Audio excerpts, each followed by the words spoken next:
come ministro e anche come parlamentare del territorio la mia energia è prioritariamente orientata proprio per risolvere o perlomeno per ridurre queste criticità. Il grido d'allarme che arriva dalla Corte d'Appello di Venezia a poche ore dall'inaugurazione dell'anno giudiziario non coglie di sorpresa il ministro della Giustizia Carlo Nordio, che ha posto il tema degli organici dei tribunali ridotti all'osso in testa alle sue priorità fin dal momento della nomina. Il Veneto è stato molto a lungo trascurato su questo.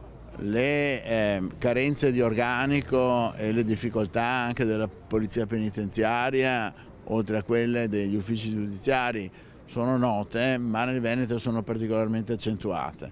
E quindi come ministro, ripeto, e come parlamentare del territorio farò di tutto perché vengano colmate. Il lavoro del Guardasigilli va dunque in questa direzione e veneti, oltre a Nordio e al sottosegretario Andrea Ostellari, sono anche il neo vicepresidente del CSM Fabio Pinelli e il presidente della Commissione Giustizia della Camera Ciro Maschio. Il fatto che vi siano molti veneti è in parte frutto di una coincidenza e in parte anche una sorta di compensazione del destino, perché il Veneto è sempre stato trascurato, ecco, in questo settore.